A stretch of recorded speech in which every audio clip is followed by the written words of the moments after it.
Hello and welcome to the April RIV call, Improving Lives Part 2, Long-Term Complications and Psychosocial Health.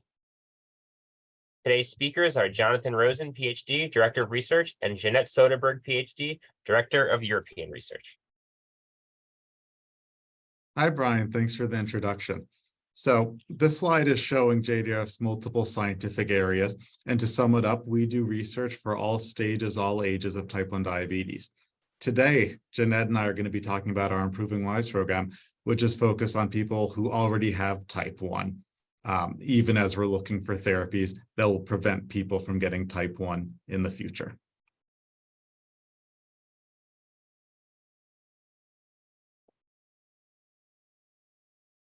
The vision of JDRF's Improving Lives program is a world where people with type 1 live healthy and burden-free lives.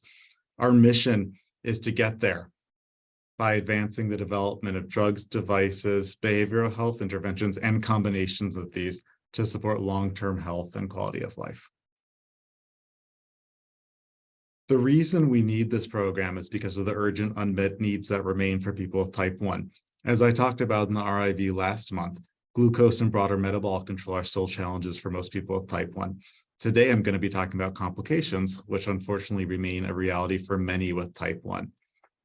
The needs are no less important when it comes to mental health and quality of life. People with type 1 are disproportionately affected by mental health issues, which then in turn affect clinical outcomes like A1C. Additionally, everyone with type 1 diabetes lives with a tremendous burden of disease management, which we want to alleviate. The IL program is developing therapies to improve all of these challenges for people with type 1. Last month, Courtney and I spoke about drugs and devices for people with type 1. Today, Jeannette and I are going to talk about drugs for long-term complications and therapies for psychosocial burden in type 1. First, let's take stock of where we are and where we're going. Today, there are therapies available for diabetic retinopathy, and I've listed the cutting-edge anti-VEGF therapies here, although these are not sort of our end game for retinopathy treatment, and I'll explain more on that later. There are no targeted therapies approved for type 1 diabetes, kidney, or heart disease, and we need more validated psychosocial interventions. In the future, we're going to have therapies that can prevent, delay, and ultimately even reverse diabetic retinopathy, renal decline, and cardiovascular disease. We're also building toward diabetes-focused behavioral health interventions that can improve the mental health of people with type 1 diabetes. First, I'll tell you about our work in long-term complications. The first long-term complication we focus on is diabetic retinopathy, or eye disease, and left untreated in the long term, this can lead to loss of vision. Estimates vary by study and by geography for the rate of diabetic retinopathy. But I think the important thing is that this is the long-term complication, which is the most preventable by good glucose control, blood pressure, and lipids. And also that once you get retinopathy, there are treatments available. The approved therapies that I just referred to represent a major advance. But as I said earlier, they're not the end game. They don't have perfect efficacy, and they have some side effects, and not everyone has access to them. Diabetic nephropathy is the long-term complication associated with loss of kidney function. Despite the fact that it's estimated that more than half of people with type 1 may be affected by this in the long run, there are no approved targeted therapies for diabetic nephropathy in type 1. The situation is similar with cardiovascular disease. Cardiovascular disease, or CVD, is the major cause of mortality in type 1 diabetes and is primarily responsible for the gap in life expectancy between people with type 1 and people without diabetes. Just like with kidney disease, there are no approved targeted therapies for CVD in type 1. The centerpiece or central bubble in this figure of our strategy and complications is therapy development. We're driving forward therapies for retinopathy, nephropathy, and cardiovascular disease. The little bubbles surrounding the big bubble in the middle show the different ways we're getting there. And it's a variety of approaches to partnership, resource development, and preclinical and clinical studies. What I really want to highlight here is sort of a paradigm shifting aspect of our strategy that we're rolling out, which is the development of pivotal trials. The most important thing I think to know about therapy development in type 1 is that people with type 1 have been excluded from clinical trials in the past that featured either people with type 2 diabetes and heart and kidney disease or people without diabetes and heart and kidney disease. This includes the pivotal trials that regulators look at when granting regulatory approvals. And since people with type 1 weren't in those trials, they were excluded from the labels. And now we're doing what we can to drive forward pivotal trials focused on people with type 1, and I'll discuss that later in this presentation. Let's start by talking about what we do in diabetic retinopathy. Anti-VEGF is life-changing for retinopathy and has saved vision for many, many people. But we're not going to stop here. We need more therapies also, including non-invasive options like pills, as opposed to anti-VEGF's mode of administration, which is an injection. One drug that we're supporting a study for is called Zflam, and this is an anti-inflammatory drug. It's repurposed, meaning it was previously developed for a different indication before it moved into type 1. So we know a lot about its safety record, and which is very good because it's been tested in many people. As a pill, it's a very convenient therapy to take. As an anti-inflammatory drug, it's likely to improve retinopathy in the eye, and the clinical trial is going to kick off soon. Also, as an anti-inflammatory drug, there's a high possibility that could improve the physiology of what's happening in the kidney too, since both complications, eye and kidney, involve inflammation, and we're going to look at some of this also. This study is being supported in collaboration, or it's being run by our colleagues at the DRCR network, where we're collaborating, as well as NIH and Inflamex, the manufacturer of the drug. Another trial we're supporting in the retinopathy space is for fenofibrate. Fenofibrate is a generic lipid-lowering medication, although our interest in its ability to improve retinopathy outcomes is probably separate from its effect on lipid lowering. This is also a repurposed drug, safe, widely used, convenient, cheap. What all of this means is that if this trial is successful and fenofibrate can move forward for retinopathy, it has the potential to save vision on a global scale. We're currently supporting, also through the DRCR network, a definitive clinical trial testing this drug for retinopathy, also supported by NIH Rosen, our colleagues at the Helmsley Charitable Trust. For both of these drugs, because they're sort of known to be safe drugs, which are also pills and easy to take, we expect that if they're successful, they'll not only protect vision, but also improve quality of life for people with type 1.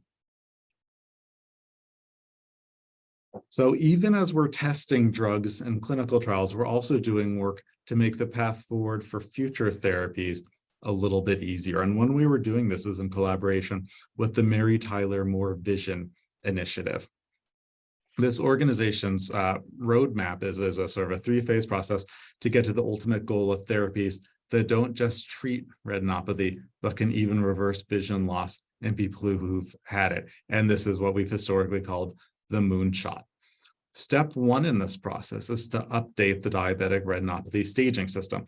The staging system was developed decades ago, but we've learned so much since then, and I think we all agree it's time to update it. The reason this will improve and accelerate therapy developments in the future is that right now, if you want to demonstrate that a retinopathy therapy works, you have to do quite a long and expensive clinical trial to show that vision outcomes are improved. However, if we have more and more sensitive endpoints along the way, then we'll be able to accelerate drug trials, and we're building toward this goal. A second project we're working on with the Mary Tyler Moore Vision Initiative is the establishment of a biorepository for eye samples. This is sort of akin to what NPOD does for pancreas samples, but for eyes. They get donated eye tissue from cadavers, store it, process it, and study it, and also distribute to colleagues in the space. And this way, we can get a window not just into mouse studies, which are important, but actual human eyes at various stages of retinopathy to understand the disease better and develop new drugs and treatments. We're also attacking another issue related to retinopathy, which is screening. The problem here is that too few people are screened for diabetic retinopathy. And this is a real shame because the disease is something, you can do something about it if you know you have it, but you have to know you have it. There's an artificial intelligence-based tool out there called IDXDR, which is actually FDA cleared for diagnosing retinopathy in adults. You look into a camera and it takes a picture, and the AI algorithm provides a diagnosis and, if necessary, a referral. This doesn't require a special trip to the ophthalmologist, nor does it require eye dilation. And all of this sort of lowers the barriers to getting screened, so more people can get screened and diagnosed and started on treatments if they need it. JDRF is currently supporting a grant to Dr. Risa Wolf at Johns Hopkins University to conduct a pivotal PEDS trial. If this trial is successful, then the FDA label will be expanded from just adults into the PEDS population. And she's also answering a critically important question, which is, can this technology mitigate screening disparities in underserved use, which lead to at-risk populations not getting the screening and treatment that they need? And this would be, a fantastic outcome if this technology can alleviate that problem as well. This trial is being done in collaboration with the NIH and the colleagues at Digital Diagnostics, who are the manufacturer of the AI tool. Taken all together, you can sort of see this evolving paradigm for how DR treatment is going to work. We're now adding more ways that screening can be done to widen the net and get more people in. Then people will have the treatments currently available, like anti-VEGF, steroids, laser, anti-photocoagulation, and the novel therapies that work on developing. And finally, you get to the outcomes. Vision, obviously, and we'll never forget about broader quality of life. Now we're going to move from eye disease into heart and kidney disease. This slide is very similar to one I showed last year, which sort of argued for the importance of investigating trials for heart and kidney disease in type 1, and making the point that we had put out a request for application. This document led with, we're requesting letters of intent for clinical trials to advance therapies for nephropathy and cardiovascular disease and type 1 diabetes. At the time I presented this last year, we didn't yet have the project set up, and now we do. And I'm going to tell you about some of the important trials that we're supporting that came from this call we did.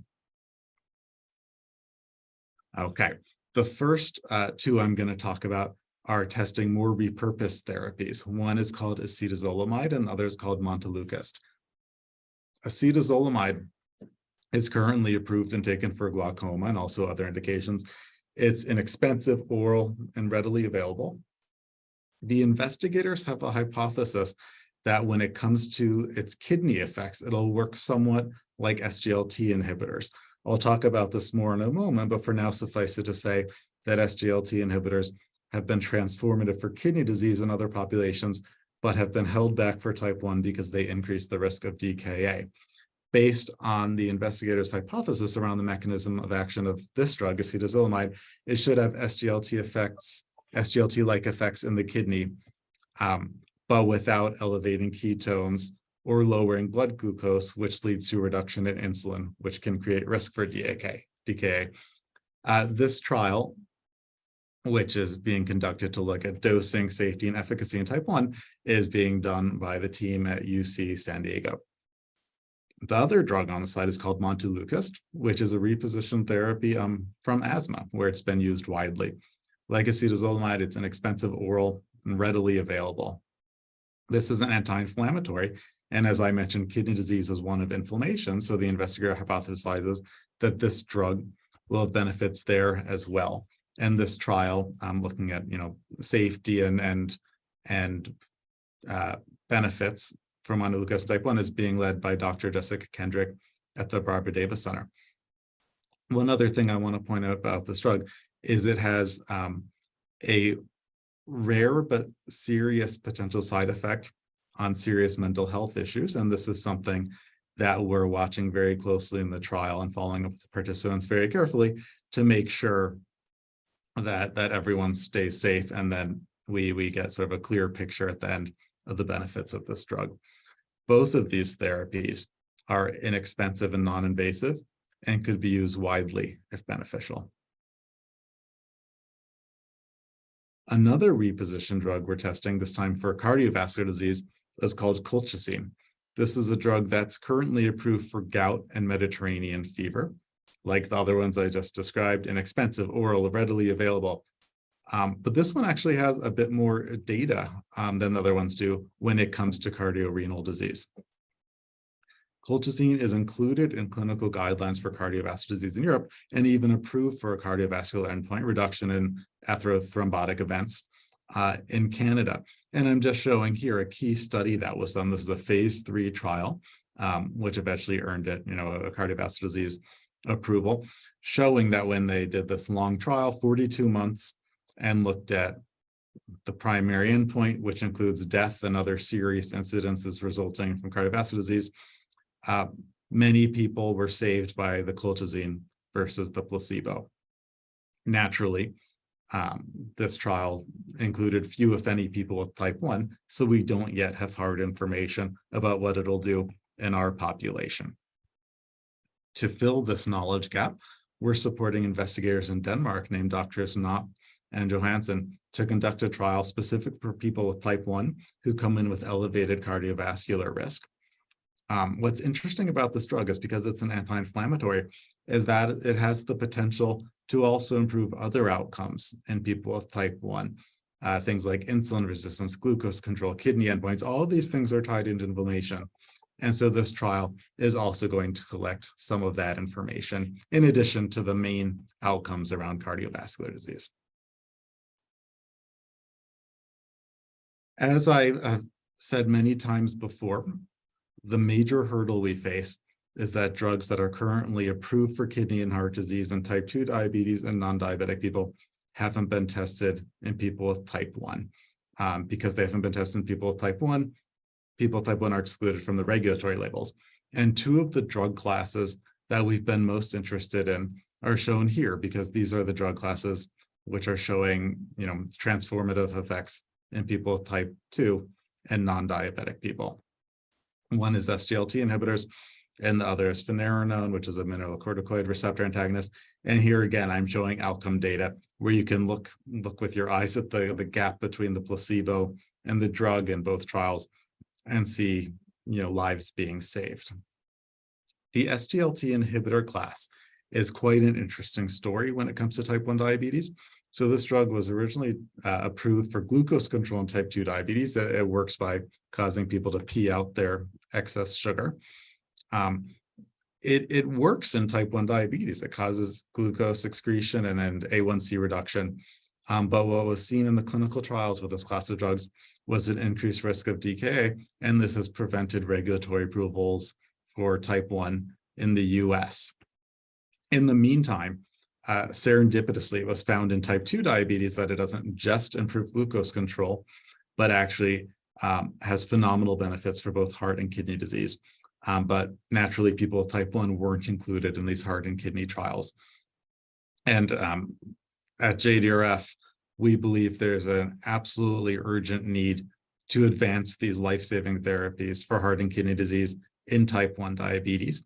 And our strategy is threefold. First, we're working on DKA risk mitigation strategies so that people can use these therapies without the excess risk of DKA. And this includes continuous ketone monitoring, which I talked about in the last RIV. Second is developing heart and kidney trials with these drugs that feature people with type 1 diabetes, so we don't just have to speculate about benefits. And the third is leadership. JDRF is at the reins on this effort. We're bringing together the community and finding ways to move these therapies forward.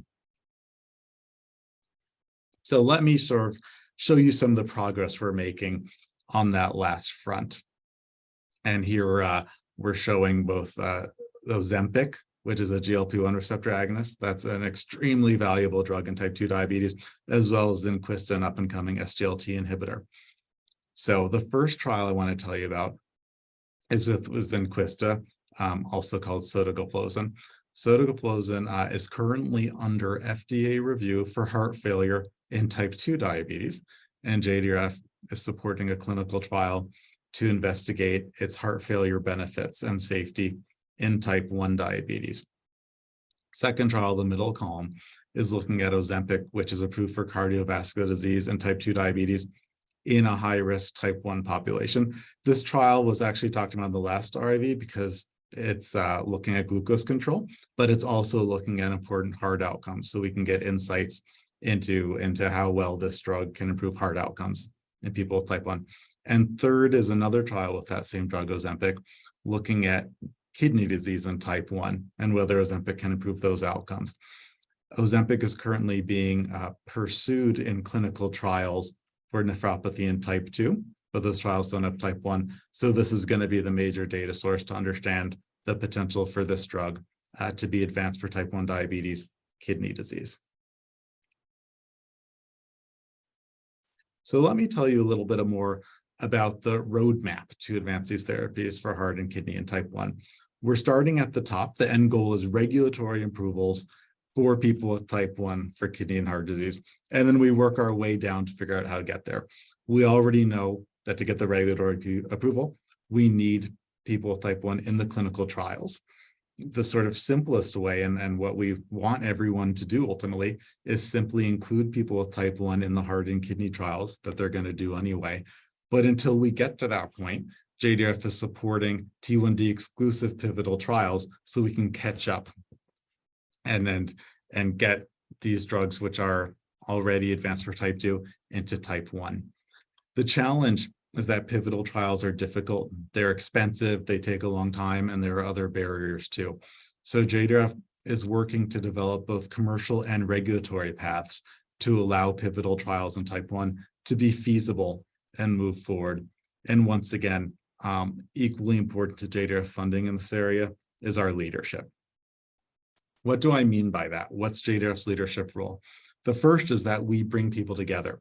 We've been convening meetings that include regulators, companies, leading academics, and others to develop the paths forward for moving these drugs in type 1 diabetes.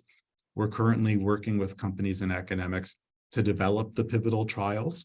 And the ultimate goal is, one, the regulatory approvals I mentioned, and second, changes to clinical guidelines for people with type 1. The barriers to these pivotal trials are real, but they're not insurmountable. We're working hard on them. And with our funding and leadership, we expect to see them through. All of that is for the drugs that are currently available, especially the ones that are already approved in type 2 diabetes that we're really excited about for type 1. But we're also at the same time looking into the future even more to develop the next therapies and use them appropriately. And one way we're doing this is through the University of Michigan Center of Excellence, which is looking at metabotypes. What a metabotype is it's sort of the concept of not just blood glucose, but everything happening in your body, which creates a holistic picture of health, which can either protect you in the long run or lead to long-term complications. And the University of Michigan is identifying these metabotypes and associating them with long-term complications. Here's an example of one of the studies they did. They took a bunch of people with type 1 diabetes and divided them into people who were progressing through kidney disease rapidly versus people progressing through kidney disease slowly, and looked at factors in the blood which were more present in one population than the other. And in this particular example, they found that a kind of molecule called unsaturated free fatty acids were higher in people who were rapidly progressing through kidney disease. Why are these sorts of studies important?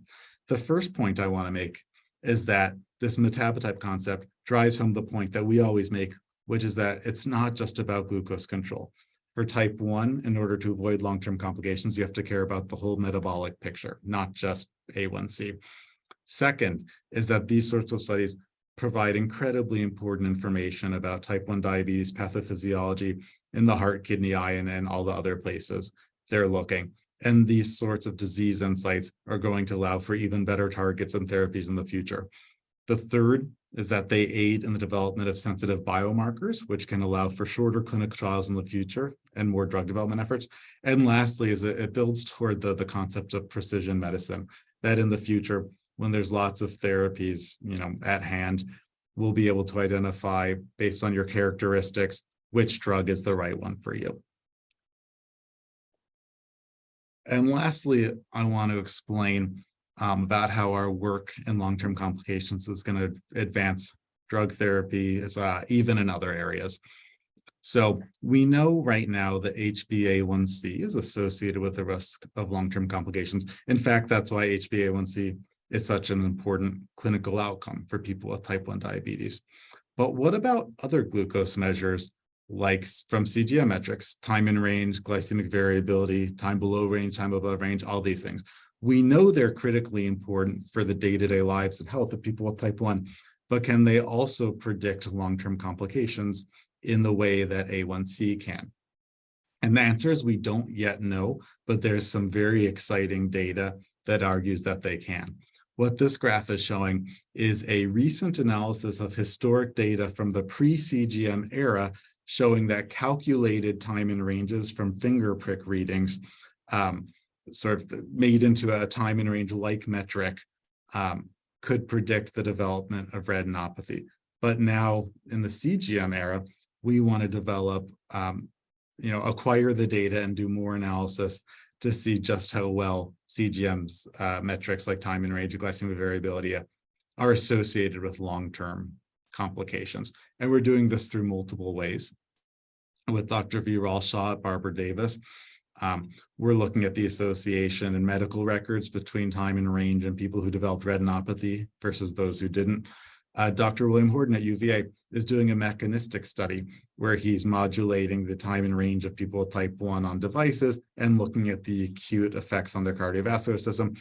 And for just about all of the trials I mentioned that we're doing looking at long-term complications, we're also putting CGMs in the system. So we can, at the end, look at the CGM metrics and see which ones predicted the long-term complications that emerged in the trials. One reason this is important is it helps us understand the disease better.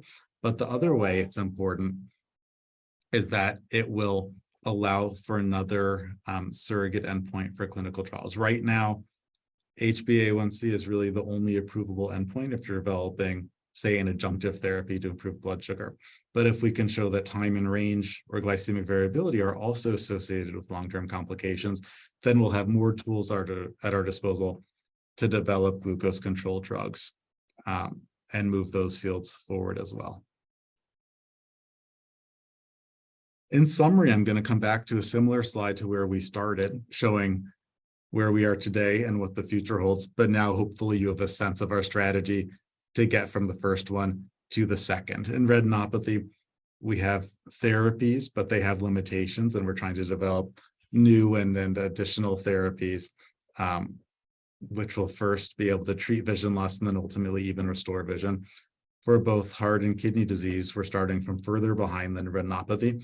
There are no approved targeted therapies in type 1, but we're doing everything we can to drive clinical trials forward with the most promising drugs that have people with type 1 in the trials, and then go for regulatory approvals, changes to clinical guidelines, and implementation.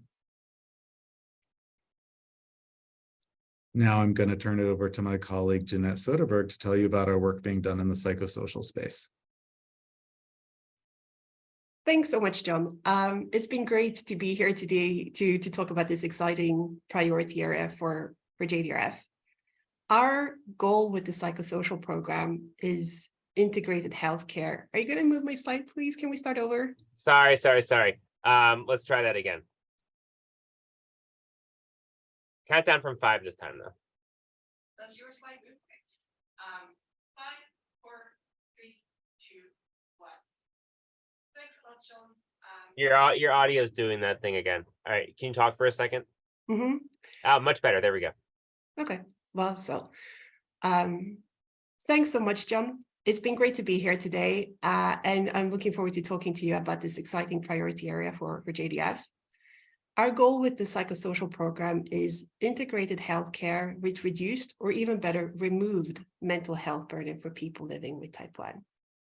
On the top of this slide, you can see the main barriers we see, and our research program is designed to mitigate and address these. So the first one is to standardize outcome measures so we more accurately can assess psychological issues and take the needs of people with diabetes more into account in their care. The second is to increase the number of interventions available. We need to develop new diabetes-specific treatment options and give everyone with type 1 an intervention to try. The third is that we need to increase the number of trained psychology professionals, and we need to ensure that they are trained and understand what diabetes is so they can deliver the best interventions and the ones that we have developed and support the community. And the fourth is that we need to work on improving access to healthcare so that people can get the support that is available, for instance, through telemedicine and e-health approaches, but also by reducing stigma around mental health issues. So today I'll be concentrating on describing some of the clinical trials we have ongoing and the issues that they are aiming to address. So the second aim on this slide. And before we go on, I just want to mention, of course, that when we develop interventions, we need to make sure that they are developed in such a way that they cater to all the needs of people at all ages of their life. Because, of course, the challenges and the needs shift with age and as we get older. So all our programs are trying to accommodate children, adolescents, young adults, and older adults. So we have the whole age span. So psychosocial and behavioral issues come on a continuum from mild and subclinical to rather clinical and diagnosed psychiatric conditions. And I just want to make sure that subclinical means that the issue is a little too diffuse to be presented and have readily defined symptoms. But subclinical issues can present a real burden in life and have a very negative effect on people's well-being. So just because something isn't a clinical diagnosis doesn't mean that it's not a burden.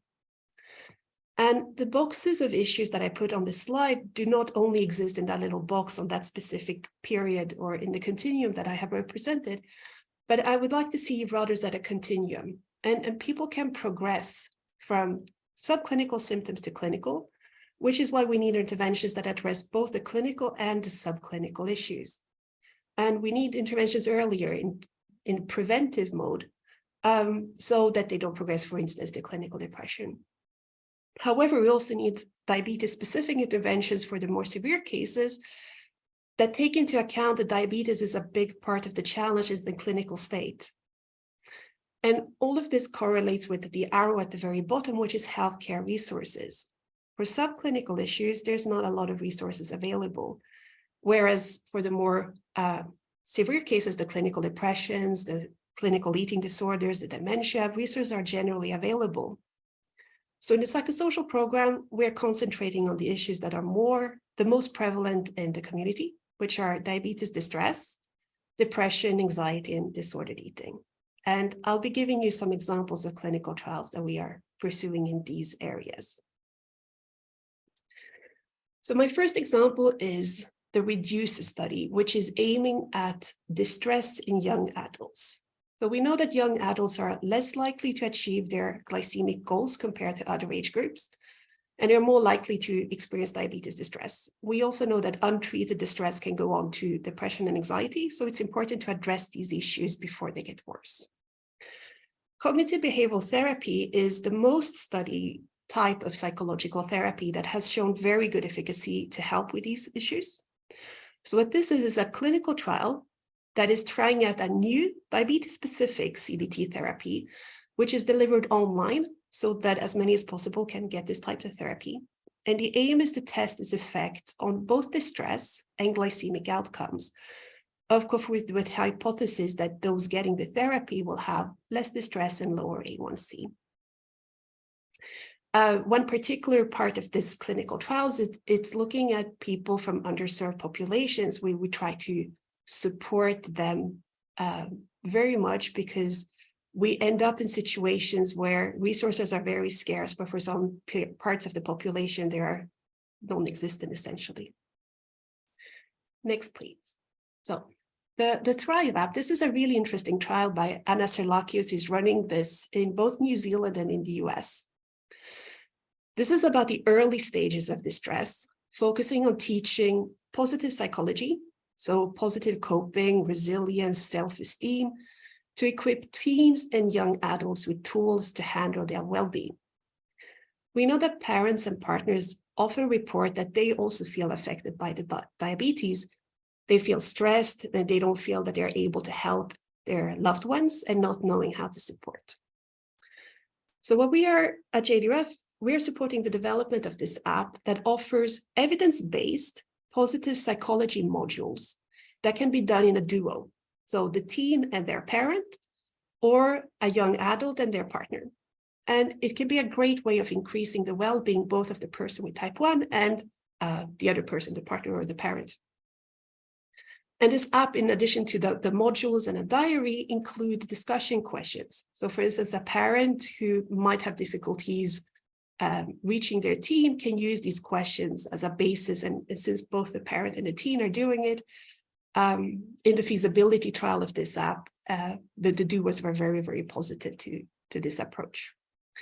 And what we're hoping to see here is that in the clinical trial, does the use of this app, can it improve both the psychological outcomes of the person as well as their partner or parent?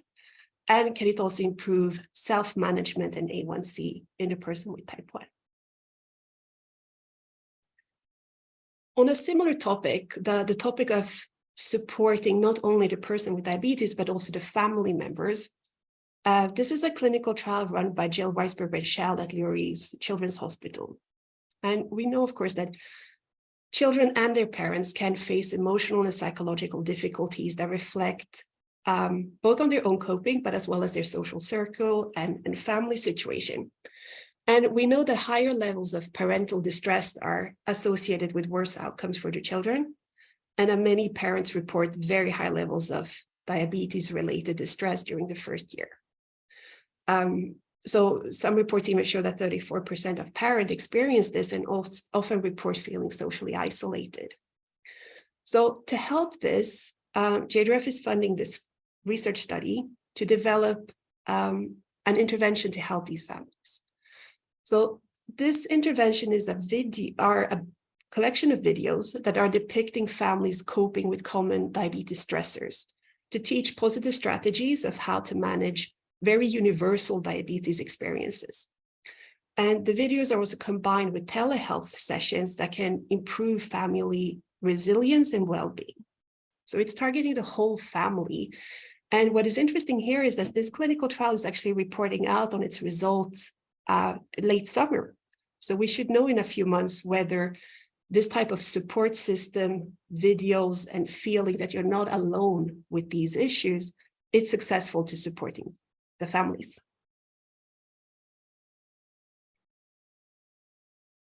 So we're leaving the distress area and going into depression and anxiety, which are the clinical diagnoses, which often happening in people with diabetes. We know that several of these distinct diabetes-related anxiety and depressive issues often happen, we call them comorbid, they often happen or occur at the same time.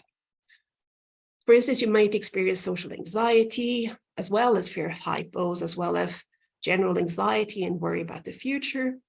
And often what happens in clinical practice today is that you're given first a few sessions to tackle your social anxiety, and then you're being prescribed another few sessions to handle your worry, and then some more sessions to handle your fear of hypo. And what happens is that people run out of sessions. Their insurance won't cover the needs that they have. What this clinical trial is doing is trying to change that and rather see all of these issues as diabetes related and try an encompassing strategy to address all of these at once and not see them as separate things, but rather as one whole. And this approach of encompassing addressing of these issues has been successful in other complex diseases such as cancer and some chronic diseases. And we wanted to try the same approach in type 1.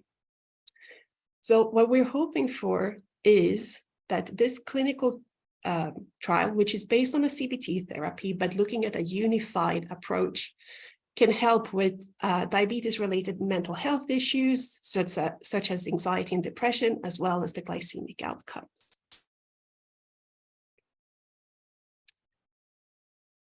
Leaving depression and anxiety and looking at another common issue that we see, which is eating disorder or disordered eating behaviors.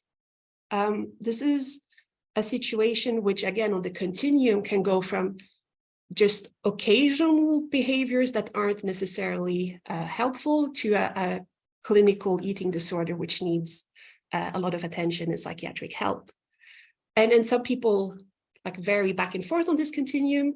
And what we try to do is two approaches. One is the one on the slide called the BodyProject. The BodyProject is a prevention program that has been tested in over 20 clinical trials and has been very successful. And it is, it's looking at how to reduce eating disorder behaviors, but also how to prevent them from happening again.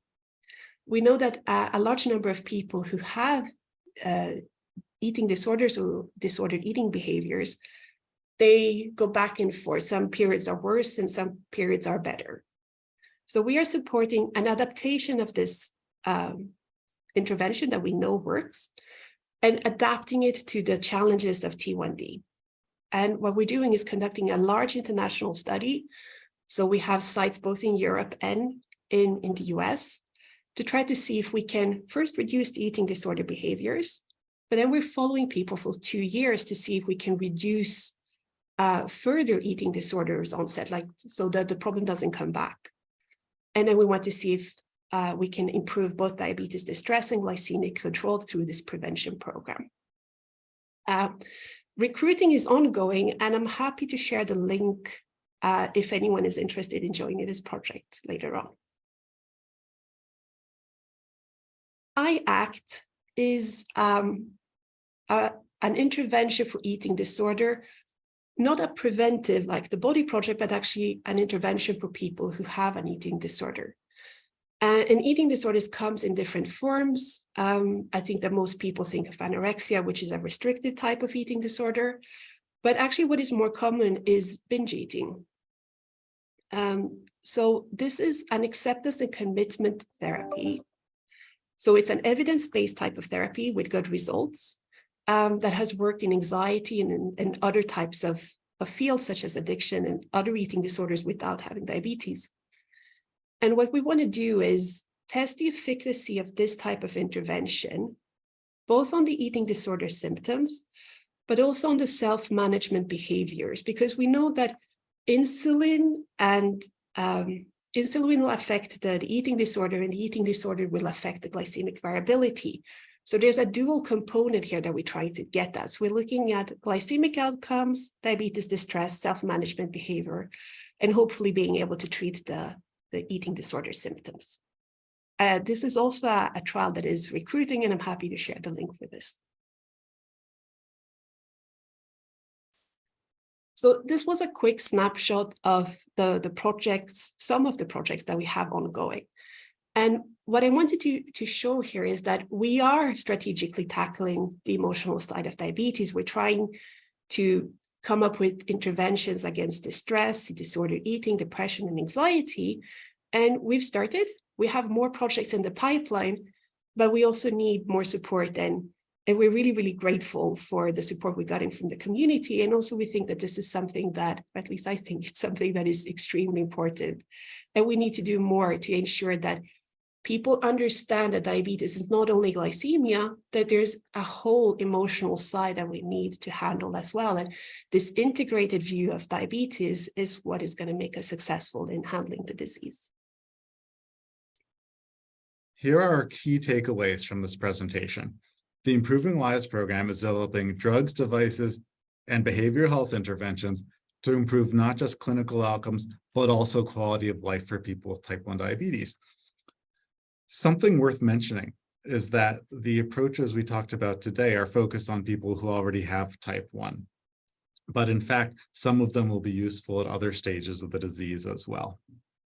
When it comes to long-term complications like retinopathy, nephropathy, and cardiovascular disease, these are still major concerns in type 1. But with JDRF leadership, progress is absolutely on the way. In the psychosocial area, our goal is to have effective diabetes-focused behavioral health interventions available for all people with type 1. And as you heard, we have several extremely promising studies underway. JDRF is driving all of these fields forward. We're playing a leadership role, and we're bringing people that we need along with us. And we encourage you to check out the roadmaps in our strategy document, which point out exactly how we're going to get from here to the future. So please click this link and check it out. Thank you.